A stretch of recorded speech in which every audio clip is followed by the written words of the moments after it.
all the stories you know and love in an up-to-date, edgy style. Religion, Ho-Ho's way.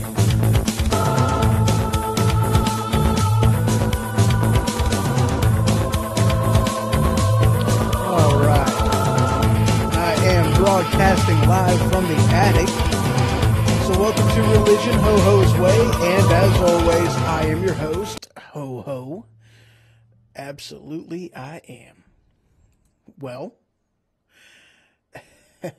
if you guys are watching on Periscope, on YouTube, actually anybody who's listening, Spreaker, Periscope, Facebook, YouTube, yeah, I'm sure you guys noticed that I screwed up the audio already in the very beginning of the stupid thing. I forgot to redo something on the Spreaker studio. Yeah, you know, I do it all the time. So, I've been tossing up, oh yeah, by the way, Merry Christmas. It is an hour and 50 minutes away, so I am excited. Merry Christmas, everybody. And I have been tossing around which I was going to be doing on this show. I've been tossing around doing either, what I talked about doing last week with doing David and Bathsheba and Samson and Delilah, or if I was going to do, or if I was going to do basically a Christmas type whatever thing, Christmas program. And truth be told, it boiled down to a flip of the coin. I literally, before I started doing the things, I flipped a coin and seen which one I was going to do. Literally, that's what I did. I had to laugh about that. So Yeah, it happens. But yeah, I didn't make up my mind until the absolute last second. So, is what I am going to do then on this show is I'm going to cover and talk about, and this is one of them things that I think I think it's neat. I think it's interesting. I think it is, in a matter of speaking, it is important. Now, obviously, this show isn't really much for the non religious people, I guess, or maybe it kind of is. Hell, I don't know.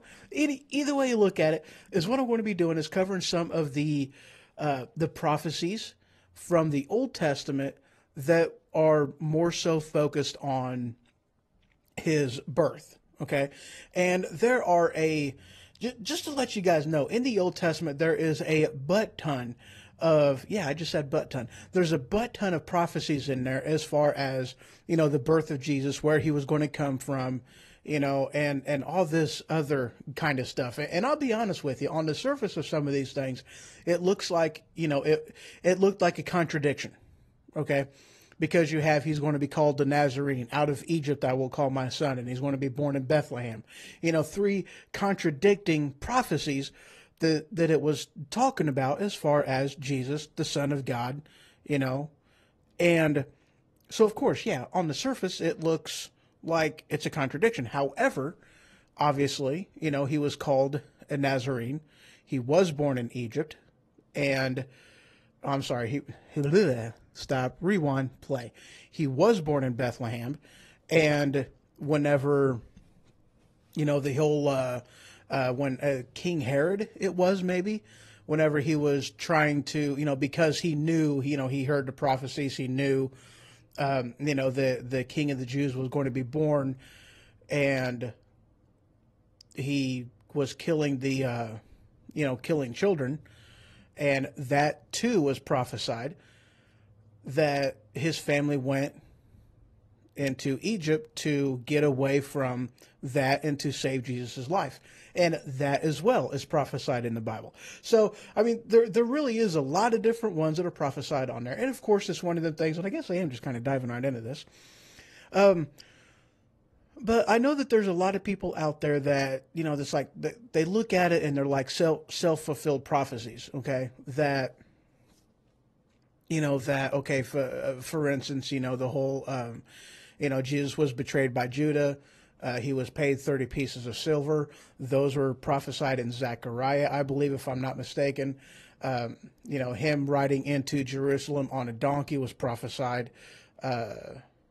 And that the 30 pieces of silver is going to be used to buy a potter field.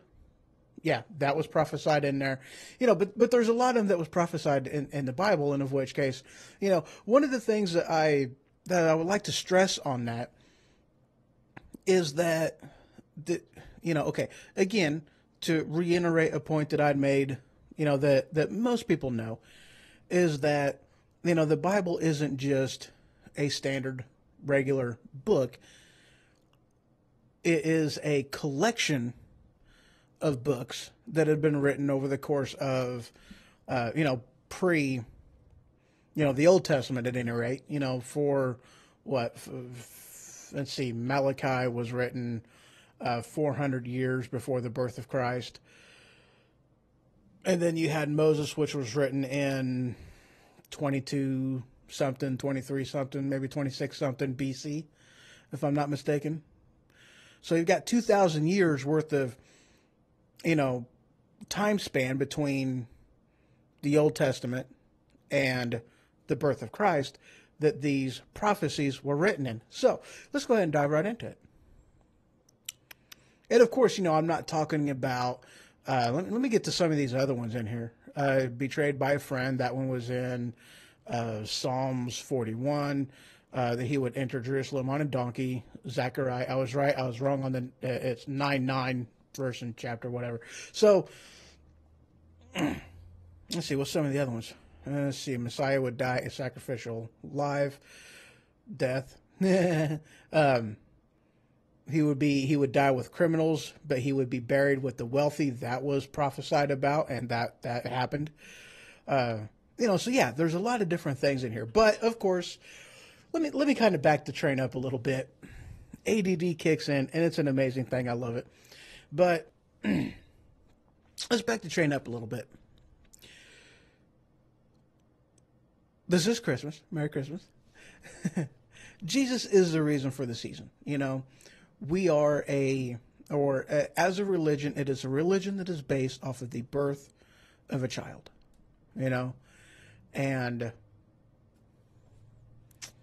yeah, it's important to us. It really is. Now, obviously, Jesus' birthday was not on December 25th. Okay. I think it's safe to say that everybody knows this. Nobody assumes that it's accurate. And we all know that it's false. Okay. Now, the cool thing is about this. Oh, I love this. Okay. They have this thing somewhere. Okay. That has, them. They have this room that has a thing, and it's got the stars and whatnot on it, and you can see the different planets and all that. The planetarium, maybe that could be what it's called. The seats that recline and you look up into the ceiling and whatnot. But yeah, that place is really cool, really, really, really amazing. Now, they've actually used that. Okay. Whenever, this is so cool, whenever they were doing the whole with the Magi, okay, they were astrologers. I had a hard time getting that out of my mouth. They were astrologers, okay. They studied. Hold on a second. I'm sorry. Yep. Okay. But they were astrologers. They studied the stars. They studied just the stuff. Okay, they studied all that, and what was cool was these guys knew that whenever they looked up into the stars and they seen what was going on, in space, and they knew what they were seeing was a sign that a great leader was being born. A King of Kings was being born. Just the supreme, all that was being born. They seen that in the stars. They seen it. Okay. Now, obviously, the star that was leading them wasn't actually a star. Okay. They perceived it to be a star, but it wasn't a star. I think it was Jupiter, maybe. I don't completely remember. I really don't.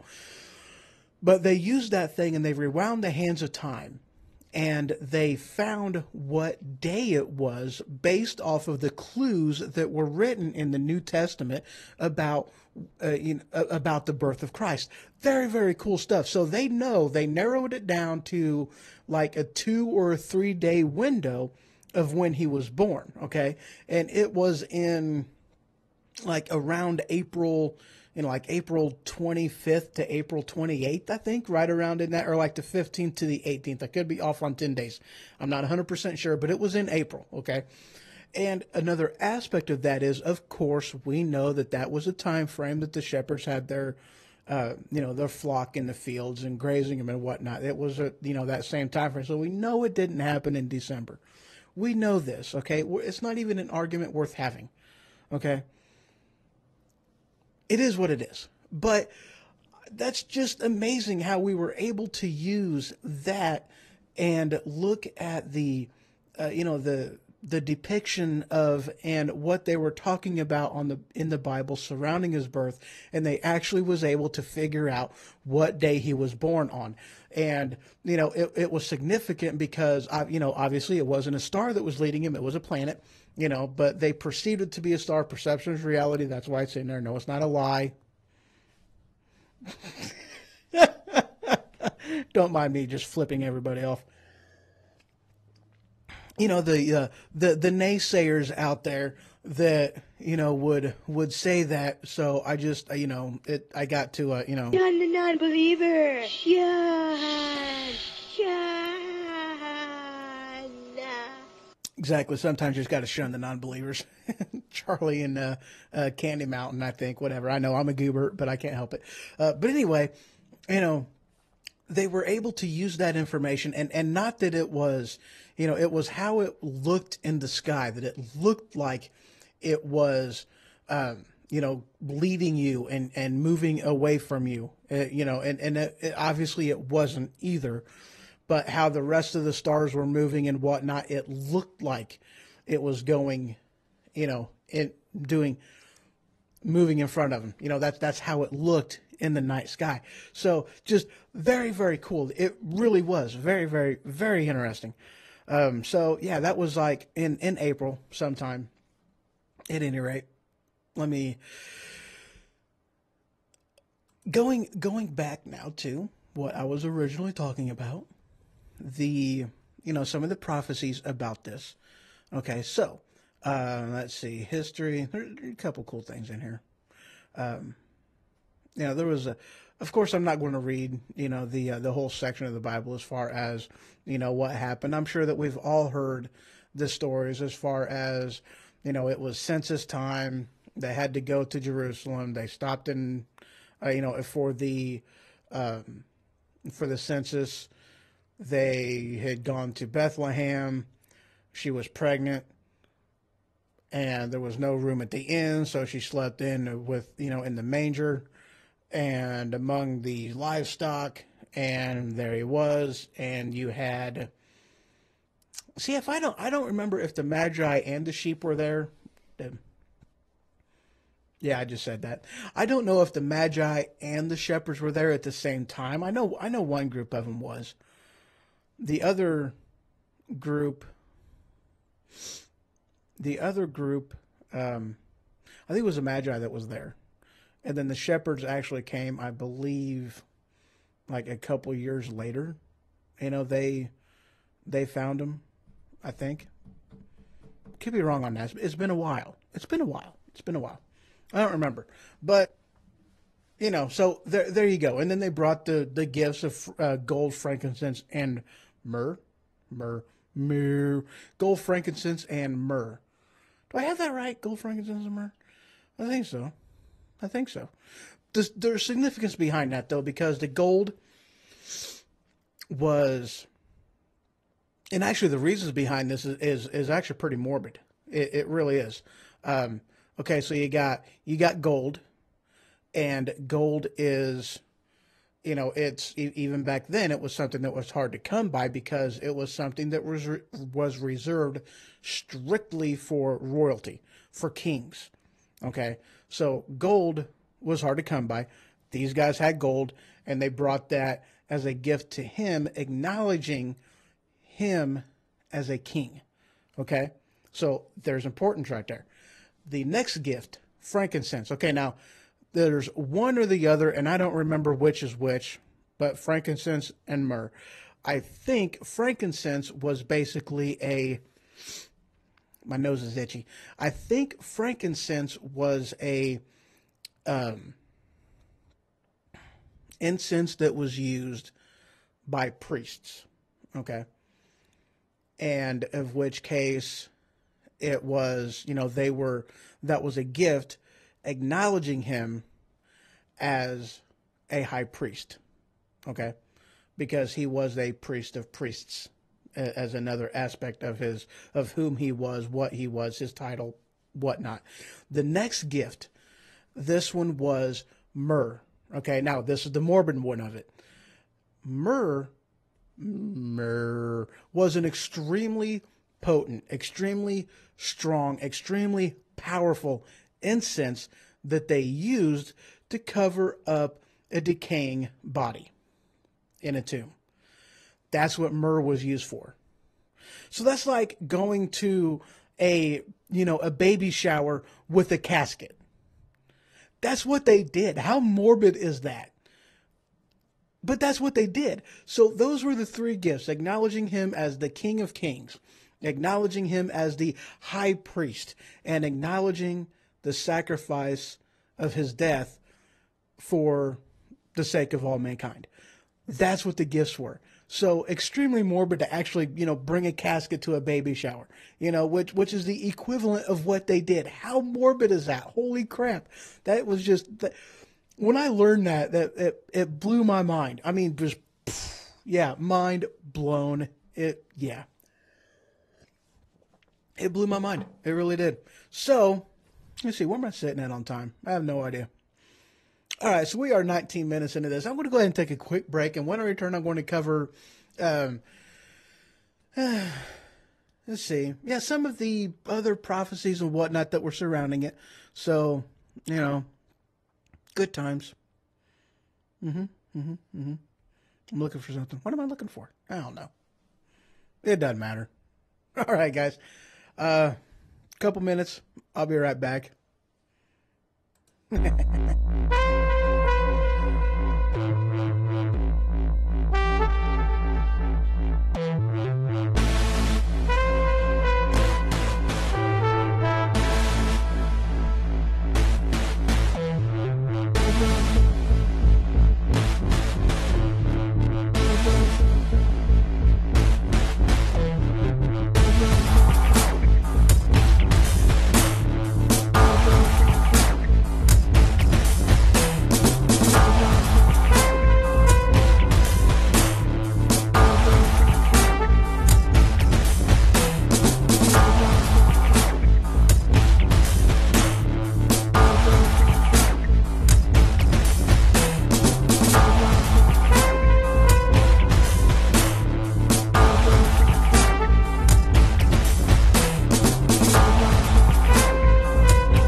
All right, and I am back. Am I back? I am back. Yes. I love being back. I'm back, man. I have no idea. I'm such a goober. I really am. All right. Let's see here. Where was I at? There's where I'm at. All right, so... oh, man. I think I'm getting sick. I don't know. I'm not 100% sure.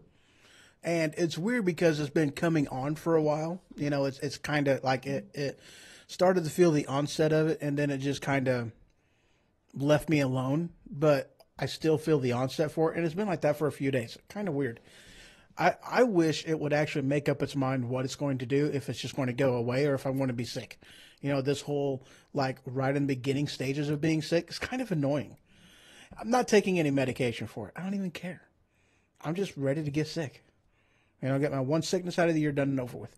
So anyway, getting away from that tangent, let's go ahead and start with the first and foremost prophecy as far as, you know, with the birth of Christ. And that one was, of course, Jesus being born of a virgin. Now, in today's day and age, that's not really so far-fetched because, I mean, you got artificial insemination, so of course, yes, it can happen. However, back then, they did it the old-fashioned way. I couldn't even get that one out without laughing. That was great. It just flowed right out of my mouth. It was great. So, yeah, back then they did it the old-fashioned way, and, yeah, so... And to be honest with you, that's one of them that I can, you know, that one takes a big leap of faith to be able to, it's a hard pill to swallow, you know. It really is. That one I can at least understand why people are like, with their reservations as far as, believing the whole Bible, from a virgin. I get that. I really do. But let's step outside of that. Okay.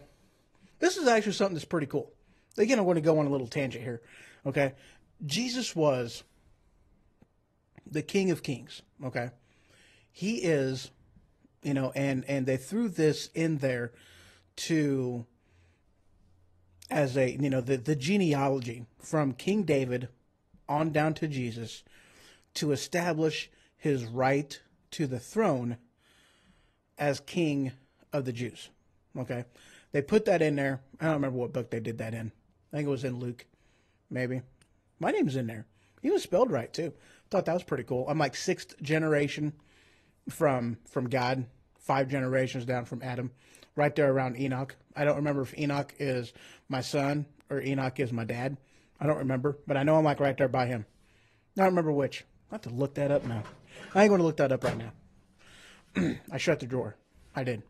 So it was to establish that he was the rightful heir of the throne of King of the Jews. That's why they put that in there. Now, little known fact. Ooh, I had to burp. Ugh. All right, little known fact that Mary is also royalty. She came from a royal. She also had a royal bloodline. So Jacob, Mary, both royal bloodlines. Jacob, direct descendant of King David. Firstborn. They established that. Very, very cool. So Mary isn't a huge, widely known little tidbit of information. I don't even remember how I learned that. I don't remember. I have no idea. It was one of them sections, books, or whatever that it was kind of buried in there. I found out. I don't know how. I actually wish I could point people to it. That'd be kind of neat to show people where that was at. I don't remember, though. I can't tell you. I don't know. Anyway, the next one, let's see. Of course, it was, let's see, history in advance. All this was done that it might be fulfilled. All right, so it was prophesied that he would be born, that it would be born in Bethlehem. It was, and in which case Jesus couldn't have done that one on purpose.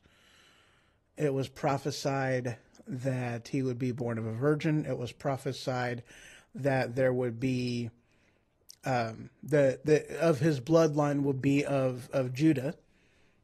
That was prophesied. And it was also prophesied of the killing of children in order to get rid of Jesus by, who was that did that? I think it was King Herod, or it might have been like Herod's son or something. I don't remember. I know Herod was a volatile individual. That guy was messed up. And another one, and this is from his earlier childhood, but out of Egypt I called my son, and that was in there. So just. He went to Nazarene, was a Nazarite, so those are of his earlier days and whatnot. Let me find the verses from these, actually, I guess, before I go too much into it. So behold the virgin, that one was in, of course it's not going to tell me.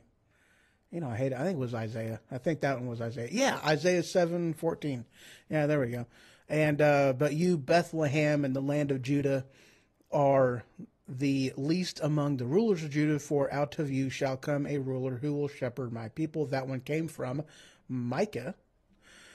Yeah, it was. It was Herod. Okay, good. All right, so let's actually kind of get into the thingy-jigger, the birth of Jesus a little bit more. So whenever the Magi, I'm pretty sure it was the Magi. I don't think it was the shepherds. It was the Magi. See,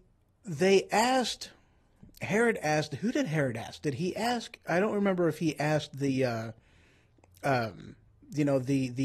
philosophers in his court, or if he asked, the holy men in his court. I don't remember, but Herod asked, okay. Let's back this up a little bit more. So whenever the Magi was coming, they came through Herod's land, and they basically asked Herod, I think they asked Herod, it's like, hey, the King of Kings, where can we find him? Where is he going to be? Where is he? And he was like, I don't know. I could have this a little bit wrong, actually. I might. They went through there, and he was like, he asked them. Well, they asked him. They asked him. Man. I didn't read that section of the story. I don't remember it. Yeah. They found him. The Magi went to him, was like, where is he? And he's like, dude, I'm looking for him too because I want to pay honor to him. And they were like, oh, that's awesome. That's cool. All right. So, and Herod's like, well, whenever you find him, come back, tell me, this way I can go and worship him. And they were like, sure. Okay, cool. Great. That's exactly what we'll do. That sounds like an amazing idea. We want you to be able to do that. And he was like, sarcasm much? Maybe it could work. So they left, and then he asked the people and whatnot. Now this is where he either asked, the members of his court, or he went to the Pharisees and asked them, and they were like, so where is this guy going to be born? And they were like, dude, he's going to be born in Bethlehem. They knew where he was going to be born at because these guys knew the scripture inside and out, front to back. I mean, they have the first 5 books, the Pharisees and whatnot. As a part of their education, they have committed to heart, committed to memory, to be able to recite it like that, the first 5 books of the Bible by the age of 12. That's how their education went. That's how they were educated in the scripture as Pharisees back then. Okay? Actually, as an Israeli, that's how they were educated back then. Everybody, by the age of 12, knew the first 5 books of the Bible and can recite it front to back. Okay? Those that were higher up, as far as, in the religious sectors, those, they were picked from there to, from other Pharisees to learn under them and to become their apprentices. And then that's whenever they would, in turn remember the rest of the Bible. And that's where they would learn that. And again, before they could become an actual Pharisee, which was done at the age of 30, is whenever you basically was no longer an apprentice. There you go. That's whenever you became a Pharisee. So that's why it was important as far as Jesus starting his ministry at the age of 30, because then he was a religious leader in, as far as how their rule structure went, how their structure went. So that's why that was important. All right, I got to back up a little bit more. So yeah, Herod asked them, where is he going to be born? So obviously they knew, he's going to be born in Bethlehem, like a duh. I mean, this wasn't even something they had to look up and try to remember. It was like, no, it's Bethlehem. But he went to them after, because a time had passed, because after the Magi got done visiting with Jesus, they went home from another route, because they was like, no, we don't trust him. I actually believe that they had a dream from God, and God told them to take a different route. If I'm remembering correctly, I'm pretty 100% sure that's how that went down. God gave him a dream and was like, dude, don't even go back the same way, because Herod wants to kill Jesus. So we don't want that to happen. So take a different route home. So that's what they did. And whenever Herod found out, he was furious. And that's whenever he killed, the children of Bethlehem. So, let's see, in the original text, it was, a voice was heard in Ramah, lamentations, weeping, and great mourning. Rachel weeping for her children, refusing to be comforted because they are no more. Their children are no more. And that's where that came from, and that was actually out of Jeremiah 31:15. And for those Jehovah's Witnesses out there, it actually says, thus says Thus says Jehovah, a voice is heard in Ramah, lamentations and bitter weeping. And yes, I know that's how it was too. Love them Jehovah's Witnesses. Anyway, so that's what it was. That's where that prophecy came from, how that came about, and whatnot. Very, very neat stuff. And let's see, the next one, let's see, where does this one, let's see, out of Egypt I call my son. That was from Hosea 11:1. And this again was an aspect of, because of this going on, because of the goings-ons here, because they got a vision from God that says, dude, you got to escape this, so go to Egypt, and when it's safe, I'll bring you back. Okay?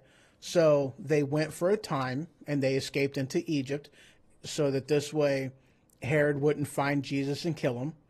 So, out of Egypt I called my son. I don't know the time frame on that. It doesn't necessarily say. But out of Egypt I called my son came from Hosea 11:1. That's an interesting book too, by the way. And let's see, the final prophecy that was discussed in Matthew pertaining to the events in the early years of Jesus has to do with, behold, him being a Nazarene. What's it say? And he went and lived in a city called Nazareth, so that what was spoken by the prophets might be fulfilled, that he would be called a Nazarene. So, very, very neat stuff. So that one basically was the last one, as far as, surrounding his, the birth and his earlier years. Now, I'm going to kind of point to a couple movies here. And one of my, with talking about, you know what? Where am I sitting at on time? Let me go on time. This might be a good, it's not really a good time. Well, it's only 15 minutes. You know what? I'm going to go ahead and take a quick break. And when I return, I am going to discuss a couple movies that you should put on your watch list as far as with the life of Christ and whatnot. Very awesome movies. Two of them. The first one, this was from back in the VHS days, whenever I first seen this. I don't even remember what network did this, but long as hell. However, great movie. Another one is a lot more recent. Still another great movie. So, not even a couple minutes. I'll be right back, guys. Don't go nowhere. More good stuff coming. Oh, yeah.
All right. Welcome back, guys. Now, as I was saying before the break, figured I'd throw some emphasis in there. Emphasis. Good stuff. Anyway, so I was talking about a couple movies. And these movies are about, of course, the life of Christ. Now, the first one that I seen, this one is called, oh, holy crap, Jesus of Nazareth. Wow, the title flat left my mind. Now, again, I don't recall how long this movie is. It was on 2 VHS tapes, so it's a long one. It really is a long one. However, it's a good one. The cool one about this movie is, I mean, you can basically take the Gospels, okay? Matthew, Mark, Luke, John. You can take those. Did you know that Gospels means good news. That's actually what it translates to. That's why it's called the Gospels, because it's the good news about Jesus' life. Very, very cool. I thought it was interesting. Just thought I'd throw that out there too. Gospels, good news. There you have it. So you can basically take the Gospels and you can follow along with your Bible. What translation did they use?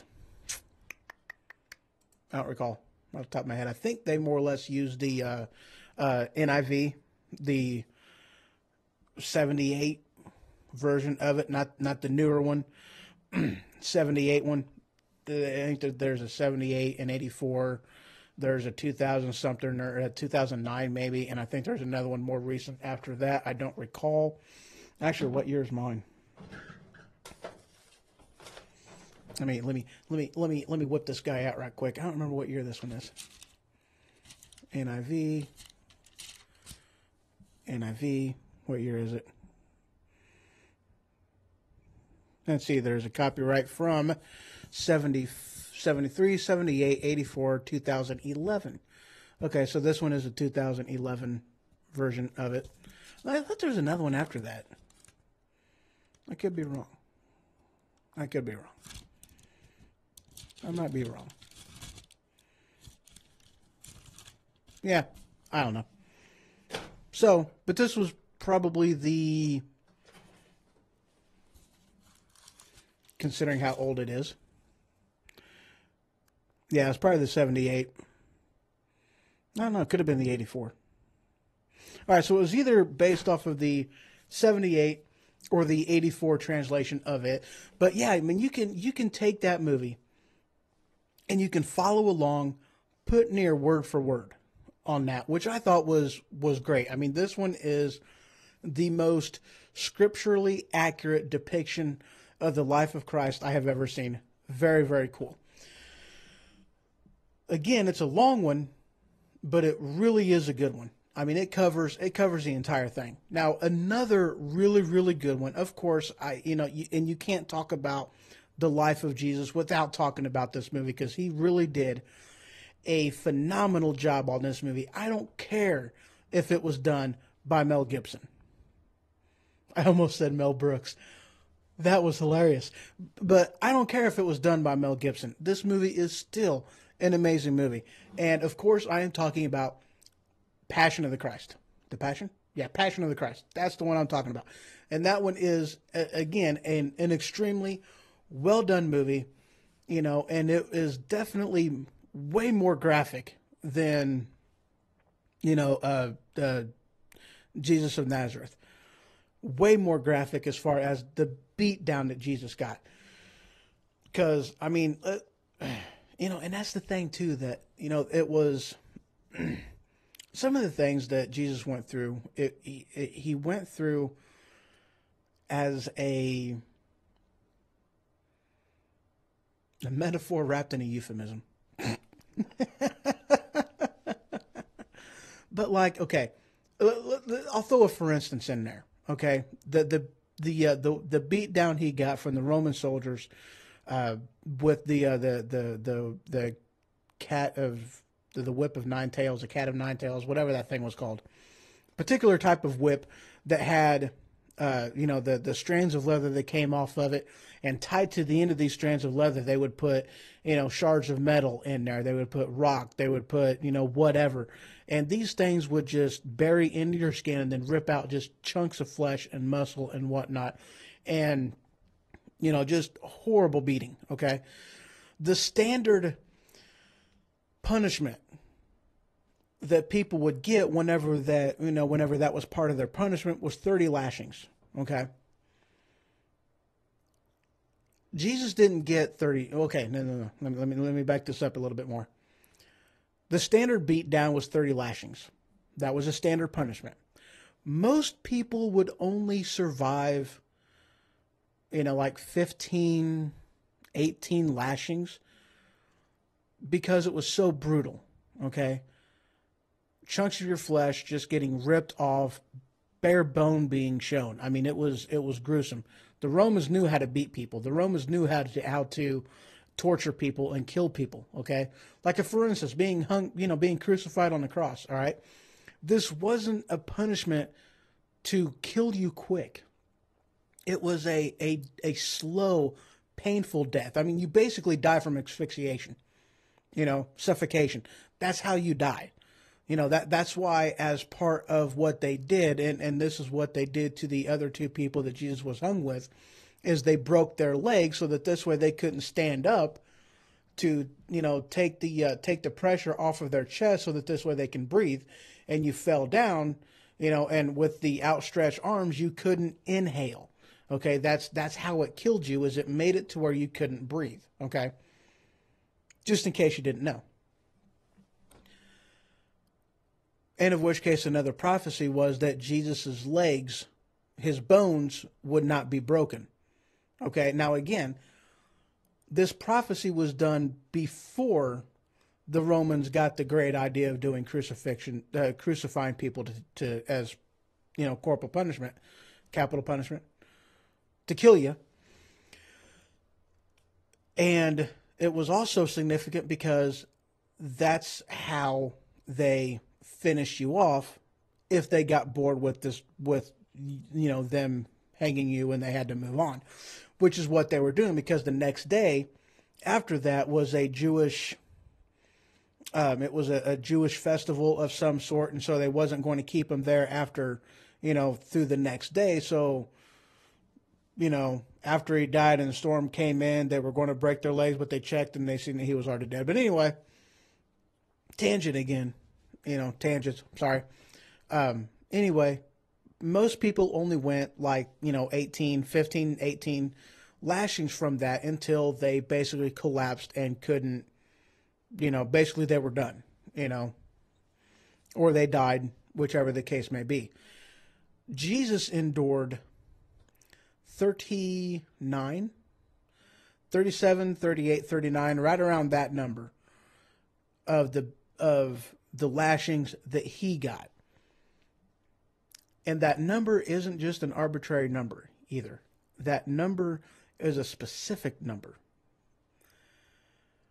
I don't remember exactly what it represents, but it has something to do with different types of specific sin in accordance with Levitican law, if I'm not mistaken, as far as, different specific sins that you commit. That's why the 39 lashings. It was very specific, and it was like that for a reason. And he endured 37, 38, 39. I don't, it's like at the high 30s, 37, 39, right around in there is how many times they beat him. We know this, I'm not 100%, I don't think it was from the Bible, but it was from Roman historians. Okay, and that's how we know that number. All right, but again, it was very significant because if you read Levitican law, then you would see those 39 or 37, whichever it was, and then you see from Roman history how many times the man was lashed. You see correlation there.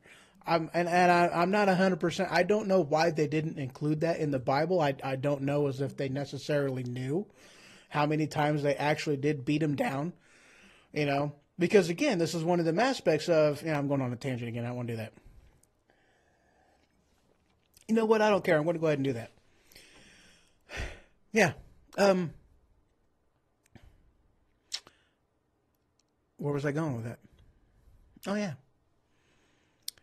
Another aspect of it, whenever Jesus died, he was buried in a rich man's tomb. A lot of people really don't know that one either. He was buried in a rich man's tomb. I don't remember if he was necessarily I don't remember what position he was, but he was a wealthy guy. And Jesus didn't use his tomb permanently. He just borrowed it for a few days. That's it. He just borrowed it for a few days. He gave it back. I actually have no idea if anybody's actually buried in that tomb. I have no idea. It doesn't say. It didn't say. That'd be neat to find out, though. That really would be. That'd be neat to find out. Yeah, but anywho, Durka. Where was I going with that? I don't remember.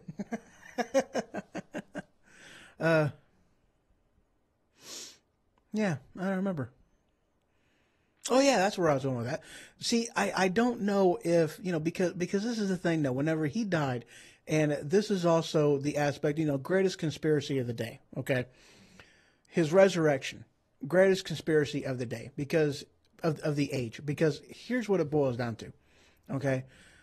The guards, the two Roman guards of the tomb, okay? They were, God knocked them out. Okay, flat knocked them out, stone cold. They were passed out. And you see, here's the thing of back in the day. Okay, if a prisoner, you were a guard, and you were guarding a prisoner. Okay, that prisoner's life is your own. If that prisoner escapes, you die. You get his punishment, and then some. This is how it was done in the Roman army. Jesus' body turns up missing. Whenever they awoke, the centurions, the guards, whatever they were called, they wasn't killed at all. They wasn't killed for losing the body. They wasn't killed because the body came up missing. Instead, they were paid off by the Pharisees. And they were the equivalent of, they were sent to Alaska to shut the heck up. That's what happened. Okay? Normally, if something like that would have happened, under normal circumstances, let's just say, they would have been killed. No, no two ways around it. No, nothing. Just you're dead. You lost your prisoner. His life or his debt is now your debt. You're dead. That's it. But that didn't happen in this case. Why? Because they were covering up what happened. And you can find this in Roman history books as well. That's one of the cool things too.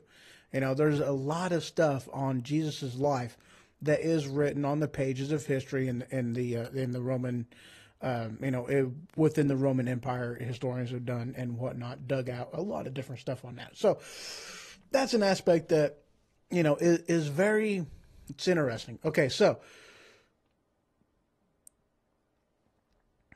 and here's the thing too, and going back to the movie where this whole thing started from, with the movie Passion of the Christ. What was the rating on that? PG-13? Might have been PG-13. But how that movie depicted what happened to Jesus is nothing compared to what actually happened to him. That movie is rated G compared to what actually happened to him. He was beat beyond an inch of his life. He was strung up on that cross. He was beat, and then he had to carry his own stinking cross to where he was going to be nailed to it. Getting spit on, getting it just, yeah. I mean, the guy was, yeah. Anywho, good movie. Really is a great movie. So, and I would definitely, outside of the traditional Christmas movies, Miracle on 34th Street, It's a Wonderful Life. What's another classic Christmas movie? A Christmas Story. You'll shoot your eye out, kid. And then you have not, I don't want to say more contemporary Christmas movies out there, but you got Die Hard, you got Lethal Weapon. Those are great Christmas movies as well. Christmas is not complete until you've watched Die Hard and Lethal Weapon. Actually, I'm going to watch Die Hard tonight. Before I go to bed, I'm watching Die Hard. It's going to be the movie I watch. I got it downstairs. Great movie. Really is. Until you see Hans Gruber fall out of Nakatomi Plaza. It's just not Christmas. It's just, couldn't do that with a straight face. It's just not Christmas, man. It's not. Christmas is a good time. But yeah, include those on your Christmas list for movies to watch. Jesus of Nazareth. Long movie, but it's worth it. Passion of the Christ is rated G compared to what the man actually went through. So, very good stuff. So yeah, next week is when I'm going to be covering. Oh wow, next week is so you know what? Again, Merry Christmas. Next week is going to be Christmas Eve. The dawn of a new year. 2017 went by fast. Holy crap. Man, it went by quick. This year really did go by fast. I mean, wow. You know, you wake up, it's January 1st, and then next thing you know, a couple months later, it's December. It's like, holy crap. But next week, New Year's Eve, welcoming in a new year, and I will be discussing on Religion Ho-Ho's Way the David and Bathsheba and Samson and Delilah. Samson and Delilah is a, it doesn't paint a very, neither one of those stories actually paint a very flattering story for men. It really doesn't. I mean, come on, guys. I want to put it bluntly. Samson was an idiot. Okay? I'm sure you guys have heard me say before that, I really do not, me and Mr. T, we disagree on this. Mr. T, I pity the fool. I don't pity the fool. I really do not pity the fool. In a lot of different ways, the fool gets what's coming to him. Okay? There should not be a warning label on Preparation H that says, do not take orally. That warning label should not be there. So the guy that did that, he deserved that. That's where me and Charles Darwin agree. Just take the warning labels off and let things happen. Just let what may happen happen. Let it happen. It's just let it happen. But I don't even know where I was going with that. I have no clue. I'll have to rewind that. Find out. There we go. What was I talking about? I don't remember. I had an ADD moment, and the train went so far off course, I have no idea where I started on that. I love that. That cracks me up. I have no clue. Let's see here. Nope, I hit the wrong button. Oh, wait, there we go. And, all right.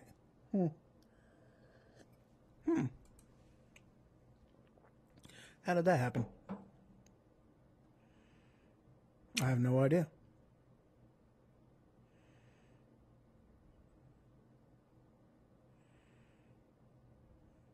Well, that's weird. Still says it's going. But Facebook doesn't say it's going anymore. That still says it's going. All right, well, let's see here. Anyway, guys. So yeah, Christmas movies. Very good thing. Nakatomi Plaza. All right, well, next week. Oh, yeah, that's what I was talking about. Samson, idiot, and let's just say he deserved what happened. All right, I'm just going to throw that one out there. He was an idiot. He was a fool. Why in the world would he have done what he did? And it does not paint a very flattering picture for mankind. All right, and the story with David and Bathsheba. That one isn't exactly the story that I was looking for. I was looking for a totally different story, and I stumbled across that one, and I was like, you know what? That would actually kind of fit too. That would, kind of, it tells a different story, but it's still another good story. It really is. The one that I was actually looking for was the one with the dude that, he was getting propositioned by the king's wife, and he basically fled the house naked because she had his robe in her hands, because she was trying to come on to him, and he's like, no, and he flew, and she grabbed a hold of his robe, and he was like, no, I ain't staying. I got your robe. I don't care. I'll get another one. And he runs out, and that was actually the story that I was looking for. But, of course, because I don't remember any of the names associated with that story, I just, remember the story. But, yeah, that's the one I'm actually looking for that I'm wanting to find. It's a good story. It really is. And that's one of them aspects. You see, I've told people, time and time again, if you take, the Bible is filled with some amazing, amazing stories. Okay. The Bible really is. I was actually talking to a guy not that long ago, and we were talking about Greek mythology. Okay. And, he was talking about some of the stories that surrounds Greek mythology. And I was like, you can find a lot of them same type of stories in the Bible. He's like, well, I don't, it's like, I don't read the Bible though. I was like, dude, I gotta admit, the Bible was written. Okay. And here's one of the problems with the Bible. It was just, we didn't have a Homer writing the book. And truth be told, a lot of the things that was written in there just over the years, and I don't want to say that the meaning has been lost. In a matter of speaking, it has. Not that that's not what I'm saying. There are phrases out there that whenever you translate it, something is lost in the translation. Okay, the emphasis, the pa is gone from the translation. Not that the translation is wrong, but the emphasis from it is something that can only be expressed in its original language. Okay? If that makes sense to you, I really hope that makes sense to you. But, that's an aspect of it. Okay? And you have people that translations are bad. That's why one of them things that I do is like, I definitely recommend, reading the New King James Version, reading the NIV, even the Living Translation, 3 very, very good translations. But besides that, read the Message, because the Message is awesome because it breaks it down to you in contemporary English. Even NIV, with as up to date as it is, and best accuracy from there than what you're going to find in the Message. But you have that. But with the Message, it breaks it down to you in contemporary English. It's a lot easier to read. It's a lot easier to understand because you don't have to, even though with the NIV, it's in English, but you still have to translate it into your mind's way of thinking, which is what makes it a hard read. And I admit that. I very much admit that. That's why one of my favorite books of translations, let me dig it out here, is, and you can find this actually isn't in print anymore. Bam! This is Todd Lacey, The Word on the Street, from Zondervan, as you can see right. Yeah, Zondervan. Now, this isn't in print anymore. You can still find copies of it. I actually believe I bought this one off of Amazon. But you know what? Before I go, I'm going to go ahead and give you the, Genesis 1:1. Okay? In the beginning, God created the heavens and the earth was void and without form, and yada yadas and some blah blahs, and then, let there be light, and bam, there you go, you got light. That's the verse. Here is the verse in Genesis 1:1 as soon as I find it. Here we go. Now again, guys, I love this translation, okay? Word on the Street. Love this translation. Here you go. This is Genesis 1, chapter 1, verse 1 and 2. First off, nothing but God. No light, no time, no substance, no matter. Second off, God. God says the word, and whap, stuff everywhere. The cosmos in chaos, no shape, no form, no function, just darkness, total. And floating above it all, God's Holy Spirit ready to play. Day 1. Then God's voice booms out, lights, and from nowhere, light floods the skies. Night in, swept off the scene. God gives it 2 thumbs up and calls it a day. That's just cool. Just, yeah. I love how it breaks it down to you. You know, it really does. That's why I like the Word on the Street. Awesome translation. I highly recommend it. Very good stuff.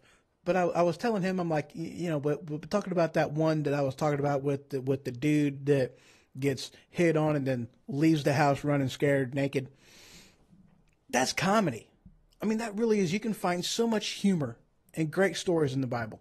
But it's just a matter of, you know, if Hollywood didn't hate Christianity so much, you know, I mean, look at, you know, Noah.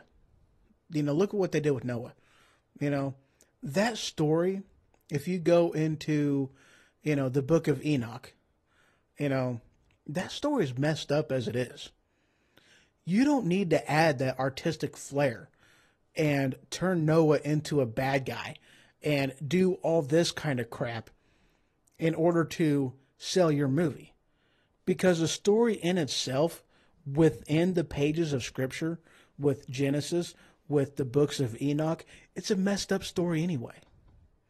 You don't need creative license on the story like that. And that's what, I mean, I'll be honest, that's what Christians hate, is because you got the book of Homer. Okay, you've got the Odyssey and the Iliad. You know, you don't really see them doing artistic flair with movies like that. Why? I don't know why. They pay honor to the original things. And they even come out with movies like Brother, Where You Be At? Oh, brother, where art thou? And then you've got the same story told in a completely weird way with George Clooney singing that song that he sings. Man of Constant Sorrow. It's a good movie, by the way. I really, really do like that movie. But they always seem to find the need to do something stupid when it comes to Christianity. And that's why it ticks us off. Because you don't need that. You know, you actually look at it from the point of view of it happening. Why do you need the artistic? That's why it ticks us off. I'll just be honest with you. That's why it ticks us off. We hate that. We don't like Hollywood taking our movies. We really don't. We would love movies to be made of them, to see them, for others to enjoy it the way we do and see it how we see it. But we hate it when Hollywood takes control of it because they pervert it and they turn it and they twist it. And it's like, really? They turn it into something it's not. It ticks us off. Yeah. Anyway, I'm done. That is the show. Really. Coolness. All right, guys. I appreciate you guys, you know, listening. You know, thank you, Periscope. Thank you, Spreaker. Thank you, YouTube. Thank you, Facebook. Thank you, Twitch. Y'all are awesome. Merry Christmas, guys. And tomorrow, actually, on the Ho Ho Show, I'm going to be going through, and I'm sure I've said this before, but I'm going to say it again. I'm going over a very awesome topic. I'm going through the Bill of Rights.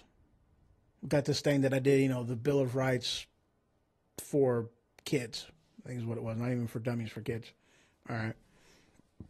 Not that the Bill of Rights is hard to understand, but sometimes whenever you get into the mumbo jumbo and whatnot, you're like, what the heck? You know, you get 20 words into it and you're like, what the heck are they talking about? You know, you forget. So this one kind of trims it down a little bit, takes the extra crap out of it and says, boom, this is what it's about. So it helps for, you know, some people, and I'm sure this would help for most people. So you got the 10 Commandments, wow, I just said that. You got the Bill of Rights, the first 10 amendments to the Constitution. You've got the Declaration of Independence. We're going to be talking a little bit about that as well. And then the Communist Manifesto and different laws that was made that are straight from the Communist Manifesto. And the question of how far has our country fallen from freedom? You know, that's what I'm going to be talking about tomorrow. So that is going to be my Christmas Day special that I'm doing. So again, thank you guys. Have a wonderful day. I hope you guys have a Merry Christmas. I really do. So I will talk to y'all tomorrow. Until then, Merry Christmas. Happy New Year. Good night, sleep tight, and if the bed bugs bite, then by golly, bite 'em back. Really hard to.